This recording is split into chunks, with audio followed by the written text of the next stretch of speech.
Hi, welcome to Leadership in Shots. Have you ever paid attention to what you've said to yourself last? That running conversation that interminably goes on in your head.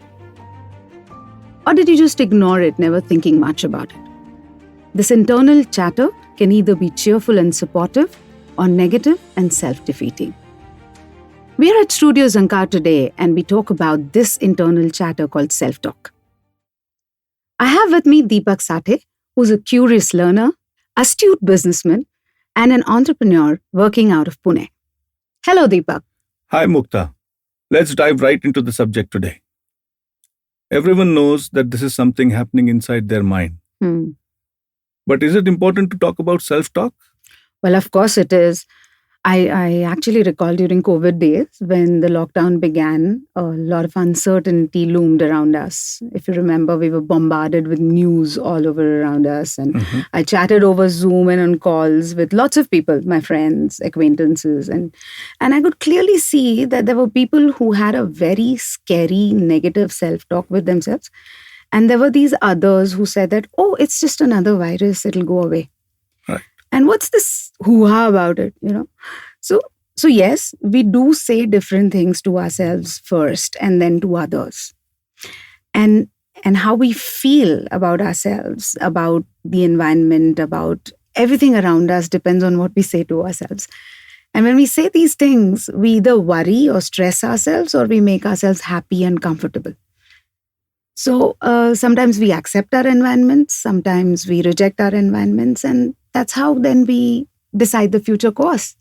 So it's very important to talk about self-talk. So talking about environment, we live in such a dynamic environment. Are people even conscious of self-talk? And what is self-talk made up of? Yeah, often people are conscious of an inner voice, that it provides a running monologue on our day, what's happening, the decision that I need to make. It kind of keeps chatting with us. This inner voice combines conscious thoughts with unconscious beliefs and biases that we have, and in a very effective way for the brain to interpret the process of our daily experiences. So that's what really self-talk is made up of. And this voice is very useful.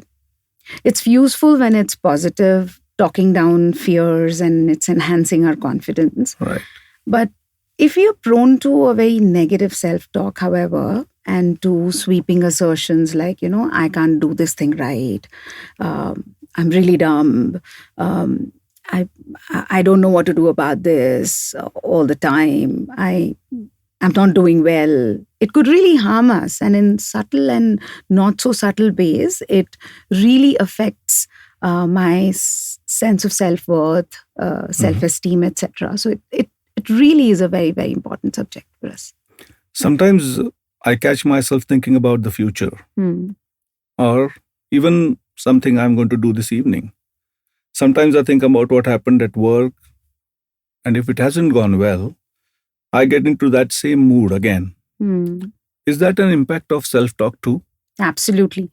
The good thing that you said here was that you catch yourself thinking about it. That's actually great because that just tells me that you're aware. And awareness is the first step to checking the quality of the self-talk that you're having with yourself. And to answer your question on thoughts about the past and future and those affecting your moods in the moment, yes, that depends on what you're saying to yourself in the moment. And believe me, self-talk is not random. It often exhibits patterns that repeat themselves, and people have their own characteristic self-talk that is uniquely theirs. Right. Sometimes self-talk is mostly about the future, while at other times it is an internal dialogue about the past. Some of it is positive and upbeat, some of it is harsh, critical, some of it could be gloomy, defeatist, negative. Sometimes it is focused on others, sometimes it's fixated on things. But what is important is to listen to it. Because if one listens to it carefully, one can learn a lot of useful stuff about oneself. One figures out areas where a certain kind of self-talk has a negative impact on life. And once you know that, you can possibly do something about it by talking differently to yourself. So there's a choice that you then have because now you're aware of the self-talk that you are having. Now I can imagine that. Particularly when self talk is negative, it just spoils my mood. Well, it just doesn't do that. It can cause stress, anxiety, paranoia, pain, and even physical pain. Uh-huh.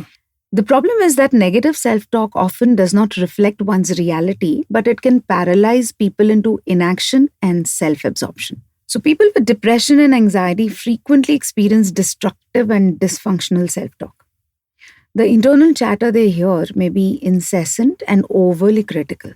Overwhelmed by negativity, people can wallow in painful rumination, attacking themselves ceaselessly, even kicking themselves. And in certain cases, this type of an inner dialogue, it needs to be curtailed with professional treatment. People get into cognitive behavioral therapy, etc. So it needs treatment sometimes. Wow, it can get serious. Yeah. As you speak, I recall a friend of mine who told me last week, in my house, everyone just points out flaws of the other. And even I do it. And now I have started doing it to myself because I'm self critical. It takes away my confidence and I don't know what to do about it. Sure. And this is a very common problem. Well, the good news is that for most of us, this negative inner critic can be challenged and sidelined.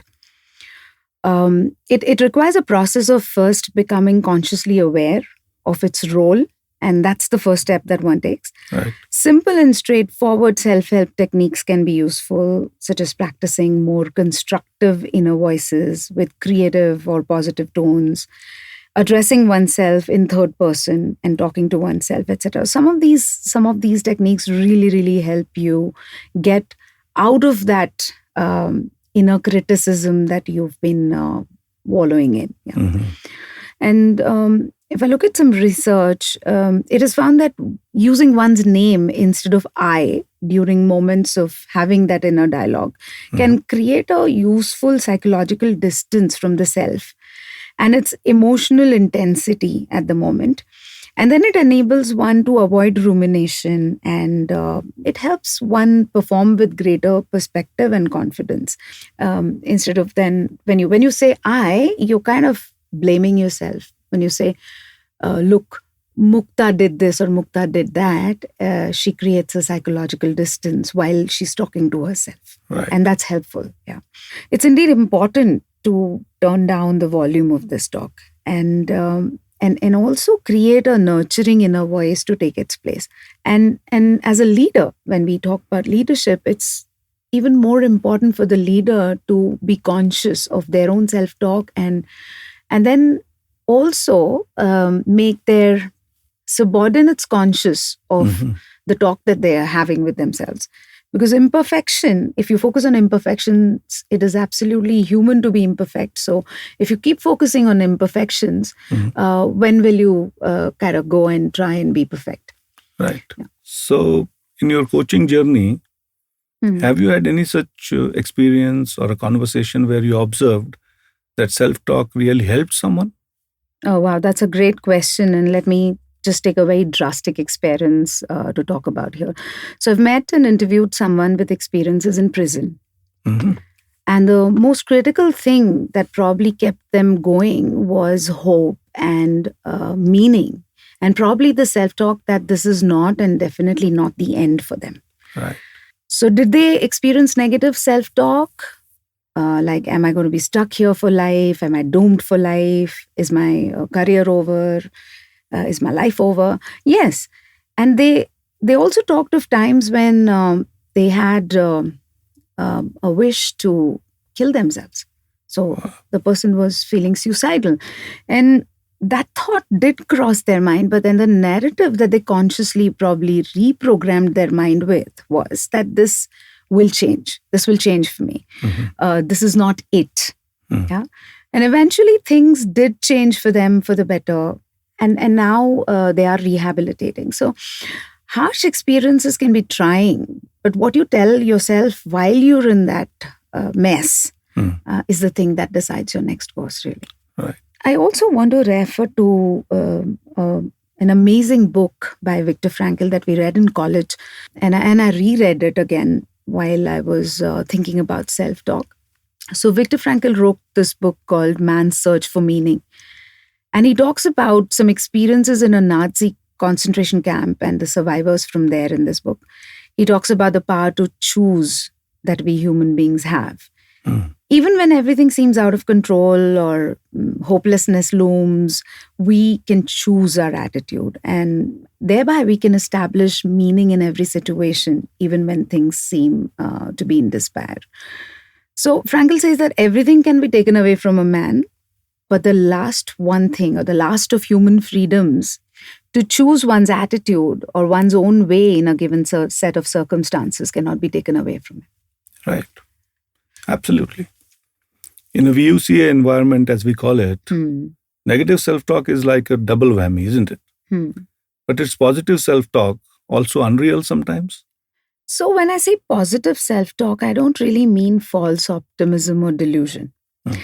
There are uncertainties and challenges, and they are growing by the day. So it's important to equip oneself with the wherewithal to deal with those challenges. And there's no denying that. Even today, as we speak, we look at a looming possibility of war or recessionary economies around. So, But what I choose to tell myself has become even more important in such circumstances. How am I equipping myself for more resilience to deal with what might come?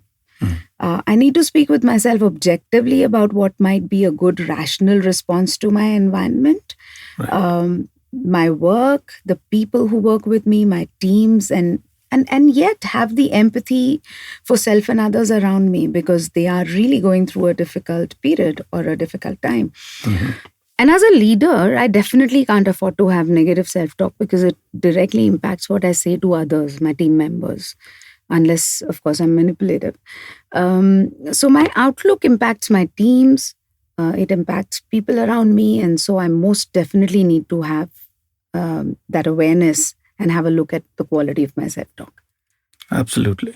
Usually, I write down my thoughts for the day. I also remember the good old days. We used to write diaries, and it is quite out of fashion now, sadly. I presume writing your thoughts can help. Does it really? But I think this is telepathy, Deepak. I was about to talk to you about what we call as a journal. Maintaining a journal of your own thoughts and feelings and significant events, changes, shifts, etc. is extremely helpful to monitor the quality of your self-talk.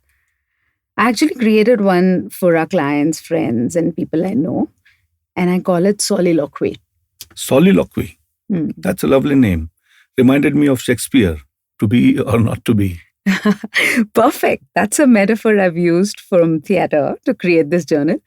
As we know, a soliloquy is a speech that an actor gives while he or she is alone on stage and allows the audience to hear the character's innermost thoughts. So the audience is unable to read a character's mind. Therefore, the only way to show an internal conflict that a character is experiencing is a soliloquy or a self-talk. That's right. So you're actually showing the self-talk that the character is experiencing. So soliloquy by Mukta here is a metaphor picked up from drama and literature to encourage dialogue with self. We call it purposeful self-talk. So here, the character is you, and you speak purposefully and consciously of the self to the self and write it down. Right. And we teach you journaling. So journaling is a process of mindfully initiating that inner dialogue and having it and documenting it and then trying to make meaning for self-growth. So that's the whole process of journaling, and it is extremely helpful if you want to monitor the quality of what that inner chatter is really saying to you. Wow. And where can I get a copy of this very thoughtfully designed product? Or you just have to visit www.muktakamplica.net/merchandise, and you can get your own copy there. The journal comes with plain and ruled pages, so you can even draw if you like. So some people like to visually represent things or draw what's going on in their mind, color it, etc. And there's another interesting feature to it. The journal is really not dated like a diary. So there's no guilt associated with not writing on a certain day. Great. Because then you're free to write when you want to write it, when you really want to have that self-talk and reflect on your day, because the day has probably been significant to you, or something has happened during the day. So that was the idea of having a soliloquy done, and getting people into the habit of reflecting and thinking about how their day was, what really shifted for them. Yeah. Wow, that's fantastic. I wish our listeners happy reflecting and happy journaling. I'm definitely visiting www.muktakamplikar.net/merchandise for my copy of Soliloquy by Mukta. And thank you, Mukta, for a very insightful chat about self-talk. I'm sure we'll work on awareness of our own and chat with ourselves after this session. Thank you. Thank you, Deepak. Signing off for today on Leadership in Shots. We'll see you soon in a fortnight from now.